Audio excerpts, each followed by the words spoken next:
আসসালামু আলাইকুম রহমতুল্লাহি ওয়া বারাকাতুহু। সম্মানিত দর্শক, নতুন সরকারের মন্ত্রী পরিষদ কেমন হলো? এই মন্ত্রী পরিষদ কতটা সফল হবেন, কতটা ব্যর্থ হবেন এবং এই মন্ত্রী পরিষদের নেতৃত্বে যে দেশ পরিচালিত হবে, এ দেশ কি খুব দ্রুত সিঙ্গাপুরের মতো হয়ে যাবে, থাইল্যান্ডের মতো হবে, কিংবা আমেরিকা, ইউরোপের বা সুইজারল্যান্ডের মতো হয়ে যাবে, নাকি উগান্ডা, বুরুন্ডি, ইথিওপিয়া এ সকল দেশ দীর্ঘদিন যেখানে বিশৃঙ্খলা ছিল এবং এখনো পর্যন্ত যে সকল দেশকে সভ্য মনে করা হয় না, বাংলাদেশ কি সেই পর্যায়ে যাবে কিনা, এই বিষয়গুলো নিয়ে আলোচনা করব। প্রথমত যারা মন্ত্রিপরিষদে স্থান পেয়েছেন সবাইকে স্বাগতম। বেশিরভাগ যারা মন্ত্রিপরিষদের সদস্য তাদের সবার সঙ্গে আমার ব্যক্তিগত সম্পর্ক ভালো। তারা আমাকে চেনেন, আমি তাদেরকে চিনি, এবং কারো কারোর সঙ্গে সম্পর্ক এত বেশি যে আমি মন্ত্রী হলে যেমন তারা খুশি হতেন, আর তারা মন্ত্রী হওয়ার কারণে আমিও তদ্রুপ খুশি। এমন বন্ধুবান্ধবের সংখ্যা অনেক অনেক বেশি, যে কারণে আমি বলতে গেলে যে অতীতের যে কোনো সময় চাইতে বর্তমান যে সরকার আছে সেই সরকারের প্রধান তিনি এবং তার সঙ্গে সঙ্গে অন্য যারা মন্ত্রী পরিষদের কর্তা ব্যক্তি রয়েছেন তাদের মঙ্গল কামনা করছি। তারা ভালো করুন, তারা ভালো করলে আমার ব্যক্তিগতভাবে ভালো লাগবে। আমি রাজনীতির সঙ্গে দীর্ঘদিন জড়িত, জাতীয় রাজনীতির সঙ্গে সেই 2001 সন থেকে জড়িত। আর যেহেতু সংসদ সদস্য ছিলাম 2008 থেকে 2014 অবধি, ফলে রাষ্ট্র ক্ষমতা, প্রশাসন যন্ত্র সব জায়গা দেখা হয়ে গেছে। ব্যক্তিগত আকর্ষণ, লোভ, লালসা এগুলো কখনো মনেই হয়নি। রাজনীতি আমাকে আসলে কেন জানি আকর্ষণ করেনি। মনের আনন্দে, মনের ইচ্ছায়, বিভিন্ন কারণে কৌতূহলবশত এমপি ইলেকশন করেছিলাম, কিন্তু 1 বছরের মাথায় আমার মোহটা চলে যায়। আমার কাছে ভালো লাগেনি, এখনো আমার কাছে ভালো লাগে না। আমার কাছে এই যে কথা বলছি, টুকটাক ব্যবসা বাণিজ্য করছি, পারিবারিক জীবনযাপন করছি, একজন সচেতন নাগরিক হিসেবে মুক্ত বিহঙ্গের মতো ঘুরে বেড়াচ্ছি, এটা ভালো লাগে। আর রাষ্ট্র ভালো মতো চলুক, কথা বলার সুযোগ দিক এবং একটা প্রতিযোগিতা থাকুক দেশের মধ্যে, যোগ্য মানুষ যোগ্য জায়গায় স্থাপন হতে পারে, যে যা করতে চায় সেটা যেন তিনি তার যোগ্যতা অনুযায়ী করতে পারেন এবং তার প্রতিফল পেতে পারেন। মূলত এতটুকুই আশা। সসম্মানে দেশে থাকতে চাই, কিংবা ধরুন একটি উমরা করতে গেলাম, পরিবার নিয়ে দেশের বাইরে বেড়াতে গেলাম, যেন এয়ারপোর্টে হেনস্থা না হই, ব্যাগটা না কেটে নেয়, বা ওখানে দেখা গেল এসবির লোক, ডিবির লোক তারা একটু বসায় রাখলো যে দেখি আপনি কি ঠিক করছেন, এই ধরনের হেনস্থা যেন না হয়। এই জিনিসগুলো এতটুকু আকাঙ্ক্ষা, এর বেশি আসলে আমার ব্যক্তিগতভাবে আকাঙ্ক্ষা নেই। ফলে অনায়াসে যে কোনো মানুষের সমালোচনা করতে পারি, আর অনায়াসে যে কোনো মানুষের প্রশংসা করতে পারি। তো সেই দিক থেকে নতুন যে মন্ত্রী পরিষদ, সেই মন্ত্রী পরিষদ নিয়ে যে মূল্যায়নগুলো করব, সেই মূল্যায়নে আমার ব্যক্তিগত কোনো লোভ নেই, লালসা নেই, ব্যক্তিগত কোনো ক্রোধ নেই, কামনা নাই, বাসনা নেই, কারোর প্রতি কোনো ঈর্ষা নেই। নিরপেক্ষভাবে বলার চেষ্টা করব, আপনাদের ভালো লাগবে। এখানে যারা অন্তর্ভুক্ত হয়েছেন 2 গ্রুপ।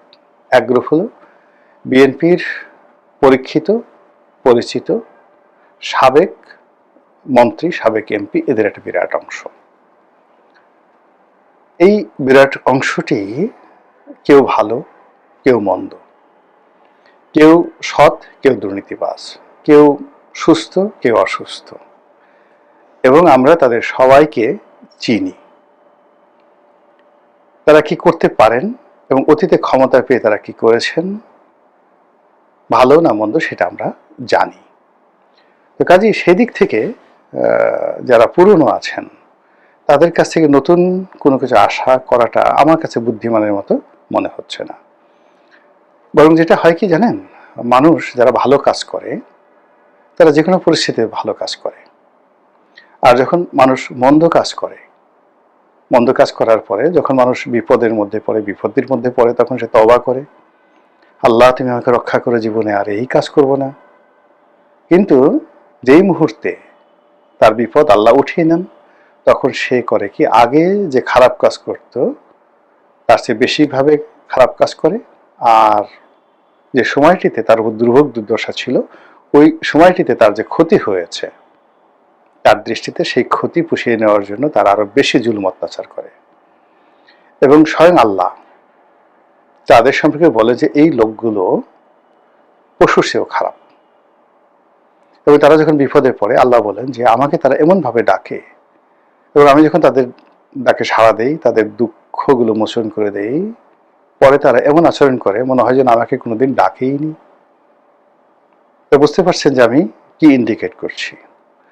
অতীতের খারাপ মানুষগুলো যারা প্রমাণিত দুর্নীতিবাজ, প্রমাণিত জুলুমবাজ, অত্যাচারী, জালেম, জাহেল, এরা কোনো অবস্থাতেই ভালো হবে না। তাদের অন্তর সিল মারা।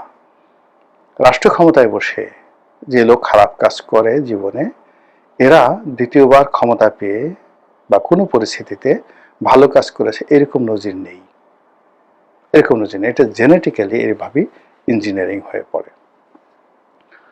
তাহলে আপনার সম্ভাবনাগুলো রইল কোথায়? কেবলমাত্র তরুণ, নতুন, অথবা অতীতের যারা ভালো কাজ করেছে তাদের প্রতি তারা ভালো কাজ করবে। এখন এখানে অতীতে যারা ভালো কাজ করেছেন তারা অতীতে যে গতি নিয়ে, শক্তি নিয়ে ভালো কাজ করেছেন, বয়সের কারণে, অবস্থার কারণে, পরিবেশের কারণে তারা আগের মতো চলতে পারবেন না।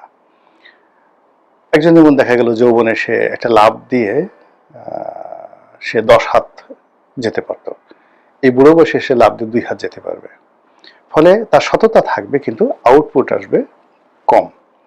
অন্যদিকে অতীতের যারা বদমাইশ, আবু লাহাব চরিত্রের, আবু জেহেল চরিত্রের, কিংবা ধরুন কারুনের চরিত্রের, লোভী চরিত্রের, ফেরাউন চরিত্রের, তারা এই সুযোগ পেয়ে তাদের যে অতীতের যে অভিজ্ঞতা, সেই অভিজ্ঞতা দিয়ে তারা এমন একটা বিস্তৃত সিন্ডিকেট গড়ে তুলবে যে অতীতের যে কোনো সময় চেয়ে তাদের এই সিন্ডিকেটের ক্ষমতা কয়েক গুণ বেড়ে যাবে। এর কারণ হলো তাদের মস্তিষ্ক, তাদের মন, ওটার জন্য তার ফিজিক্যাল, ভালো কাজের জন্য তার ফিজিক্যাল ফিটনেস দরকার, কাজ করতে হয়। আর মন্দ কাজের জন্য শুধুমাত্র মন্দ চিন্তাই যথেষ্ট, মন্দ ডিসিশন যথেষ্ট, মন্দ পরিকল্পনায় যথেষ্ট। আপনার অ্যাপিস্টেন এই যে কেলেঙ্কারি হলো আমেরিকাতে, সেটা দেখলেই বুঝতে পারবেন।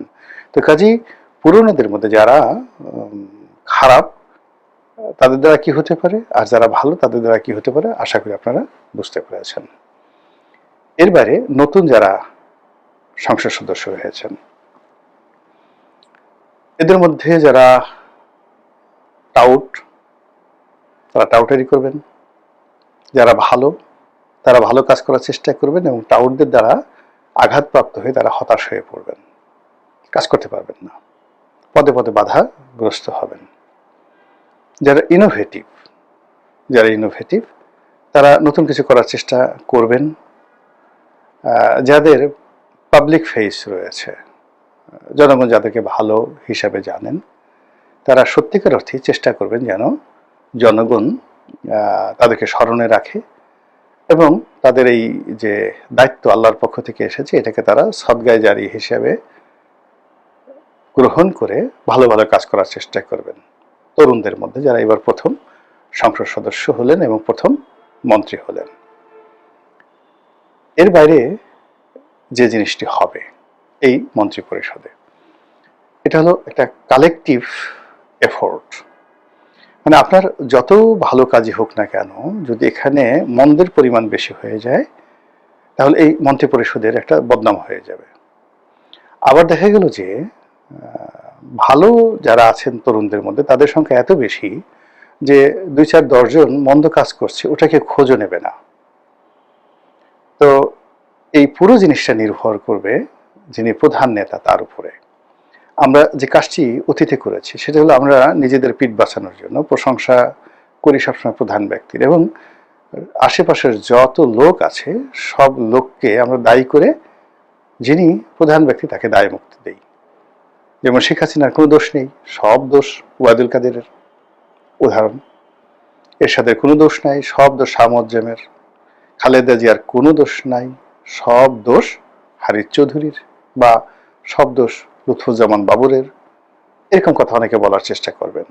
আবার এখন যারা আসছেন সব দোষ অমুকের তমুকের, লেদু গেদু ধলার, তারেক রহমান সাহেব নিষ্পাপ। এই যে আমাদের কথা বলার ধরন এবং প্রকৃতি, এর কারণে আমাদের পতন হয়, এর কারণে আমরা আগাতে পারি না। যখন সত্যিকার অর্থে আপনি যিনি দলের নেতা, পালের গোদা, তাকে পয়েন্ট আউট করে সত্য কথা বলতে না পারবেন, দৃঢ়তা দেখাতে না পারবেন, সাহস না থাকবে, ততক্ষণ পর্যন্ত খোদাই শক্তি, আল্লাহর যে রহমত বরকত আপনাকে কখনো স্পর্শ করবে না। আপনি জমানের সঙ্গে প্রতারণা করবেন, চিন্তা চেতনার সঙ্গে প্রতারণা করবেন, এবং এই সংখ্যা যদি দেশে বাড়তে থাকে ব্যাপক হারে, তাহলে সেই দেশের নেতৃত্ব, সঠিক নেতৃত্ব গড়ে ওঠে না। একজনের পর একজন খারাপ নেতৃত্ব আসতেই থাকে, উগান্ডার মতো। এর কারণে বেশিরভাগ মানুষ এরকম যাকে বলে ভয় পায়, আসল শয়তানকে, বড় শয়তানকে, মেজর শয়তানকে তারা বাদ দিয়ে পিচ্ছি পিচ্ছি শয়তানকে তারা সমালোচনা করে মিনমিনে ভাষায়। কিন্তু এখানে বলতে হবে ঠিক একটা ছোট কাহিনী বলে শেষ করে, যেটা আমি লিখছি। বাদশাহ হারুন আর রশিদের দাদা খলিফা আল মনসুর, মশহুর সম্রাট, যেমনি রাগী তেমনি বুদ্ধিমান সবকিছু। তো তিনি মাঝে মধ্যে দরবারে তিনি সত্য কথা শোনার জন্য লোক ভাড়া করে আনতেন, যারা মুখের উপরে টাটকা কথা বলে, সত্য কথা বলে। তো একবার এরকম তিনি কয়েকদিন কন্টিনিউয়াসলি খালি দালালি শুনতে শুনতে পাগল হয়ে গেলেন।